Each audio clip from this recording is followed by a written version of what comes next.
Bonjour tout le monde, ici JP Leroux pour vous parler de musique. J'espère que vous allez bien. Aujourd'hui, je fais une petite émission spéciale sur la fameuse compagnie de disques Banzai Records. Donc, c'est une compagnie de disques qui est apparue dans le début des années 80. Donc, c'est Michel Mess qui travaillait au magasin Rock en Stock. Dans le fond, lui, c'est le fils du propriétaire Maurice Mess.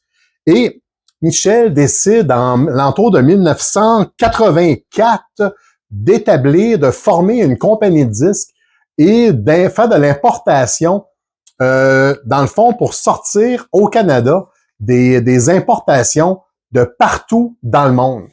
Faut se rappeler qu'à la belle époque des magasins de disques, je me souviens, une importation pouvait facilement coûter 40, 50 $.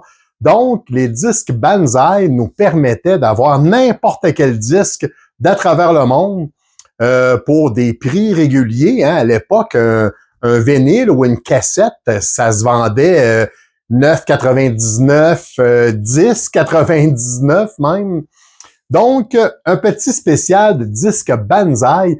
Évidemment, de 1984 à 89, la compagnie va sortir aux alentours de 111 albums.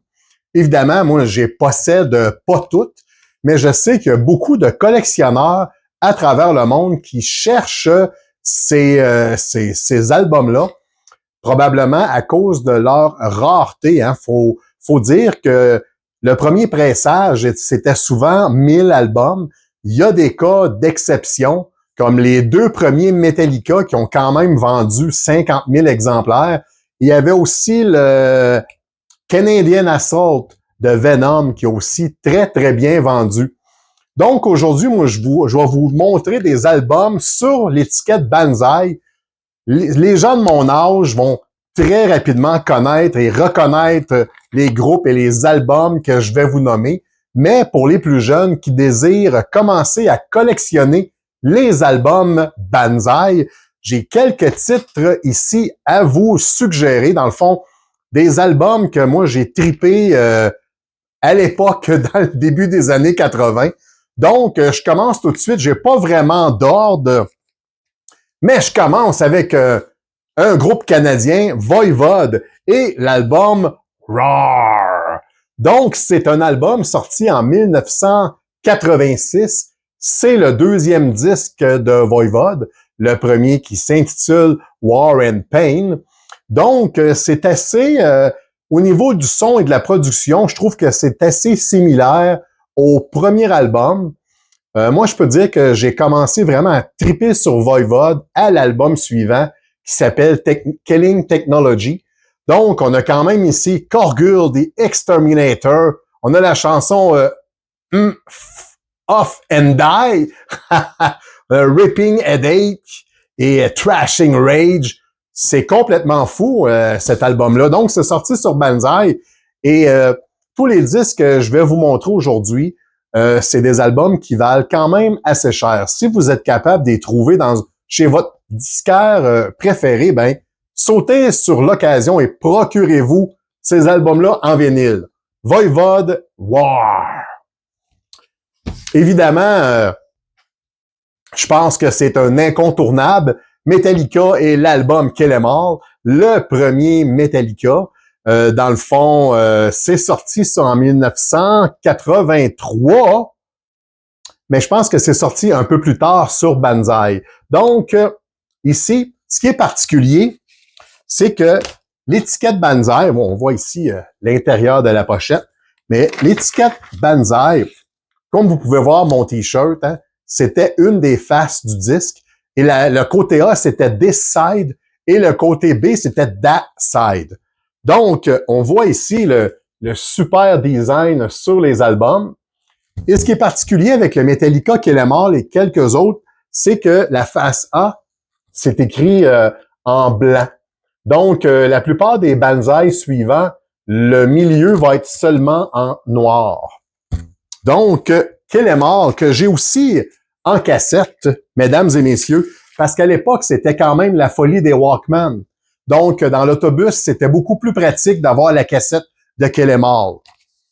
Et évidemment, je poursuis tout de suite avec le Metallica Ride the Lightning, sorti aussi sur Banzai. C'est sorti en 1984. Comme je le disais tantôt, c'est probablement la meilleure vente de l'étiquette Banzai. Je vais juste vérifier à l'intérieur ce que je me rappelle, ce que je vous disais. Ah, celui, Ride the Lightning aussi, le papier, il est blanc. C'était assez rare parce que la suite des Banzai, comme je le disais tantôt, l'étiquette est noire. Donc, est-ce que j'ai besoin de présenter cet album-là, Metallica Ride the Lightning, qui reste encore aujourd'hui mon album préféré du groupe? Un autre groupe que je trouve excellent, qui est toujours en avant-garde, c'est le groupe Celtic Frost et l'album Omega Therion. Moi, je me rappelle très bien quand c'est sorti à l'époque, il y avait à Solid Rock, il y avait le vidéo de la chanson Cycle of the Tyrant. Donc, j'écoutais cette chanson-là à répétition. C'est une des premières tunes que j'ai jouées au complet au drum. Donc, très bon disque de Celtic Frost. Un groupe, on écoute cet album-là aujourd'hui. C'est un groupe qui a extrêmement bien vieilli. Une belle pochette ici avec une très belle peinture de H.R. Giger, le même artiste qui a fait le design de Alien, entre autres. Donc, c'est Celtic Frost et Omega Therion. Ensuite, groupe allemand que j'ai vraiment écouté énormément dans le début de mon secondaire. Je parle ici de Destruction et l'album Infernal Overkill. C'est sorti, ça, en 1985. Et je ne sais pas si on le voit, mais les disques Banzai avaient la particularité de mettre une petite étiquette ici en rond, écrit Speed Metal. Donc, c'était pour dire que c'était des chansons très rapides. Mais disons qu'aujourd'hui, c'est pas aussi rapide qu'on l'espère, mais les chansons sont vraiment bonnes sur ce disque-là. Donc, Destruction et aussi l'autre album, Eternal Devastation. Les deux sont vraiment, c'est vraiment des classiques. Je vous conseille absolument les deux. Ils sont vraiment bons.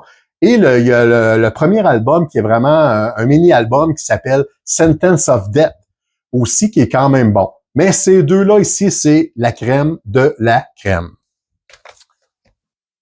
Ah oui, je voulais vous dire que j'ai beaucoup d'informations j'ai lu beaucoup d'informations sur Banzai Records dans le livre L'évolution du métal québécois de Félix B.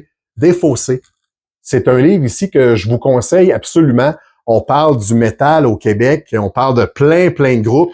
Il y a plein de photos, c'est très bien détaillé, vraiment un excellent livre.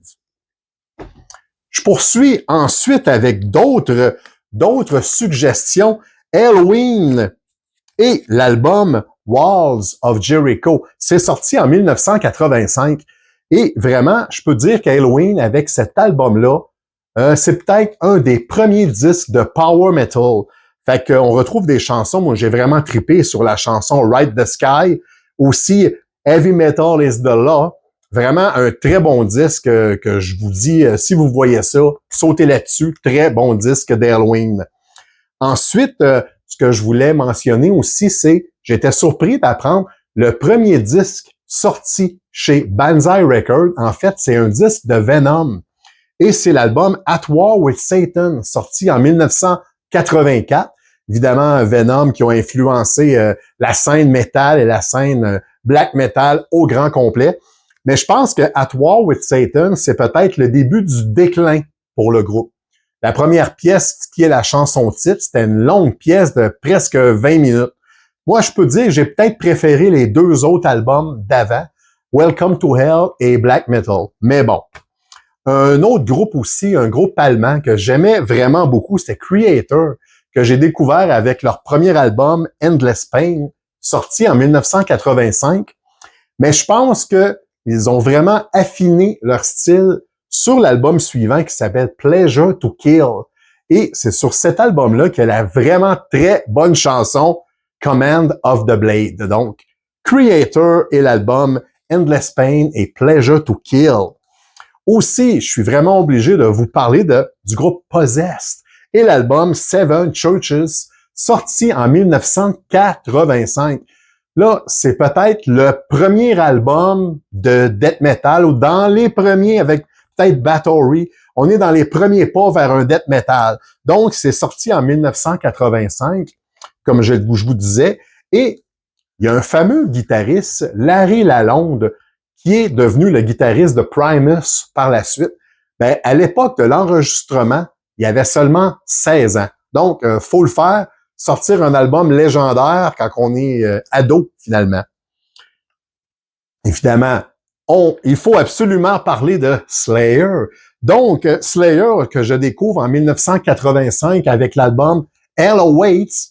Donc, dans ma chronologie, je me rappelle avoir été très impressionné par la chanson Fight Fire with Fire de Metallica. Et je me disais, c'est impossible. Il n'y aura jamais un drummer qui va faire du double bass drum plus rapide que ça. Et quelques semaines plus tard, j'ai entendu la chanson Hell Awaits avec un Dave Lombardo complètement déchaîné qui jouait 2 fois plus vite. Donc, Slayer qui était sur Banzai, que je vous conseille absolument. Ensuite, qu'est-ce que j'avais écrit sur mon petit papier? On avait des albums aussi. Il y avait le groupe Savatage qui a ensuite continué à faire du métal avec une tangente beaucoup plus progressive.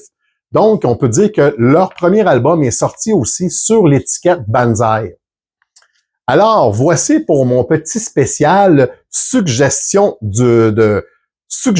d'albums sortis sur l'étiquette Banzai Record, basé à Montréal.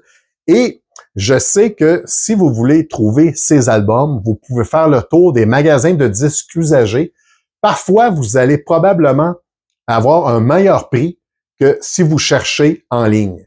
Donc, je vous conseille d'aller faire un tour chez votre disquaire préféré et surtout, continuez d'écouter de la bonne musique. Je vous dis à la prochaine.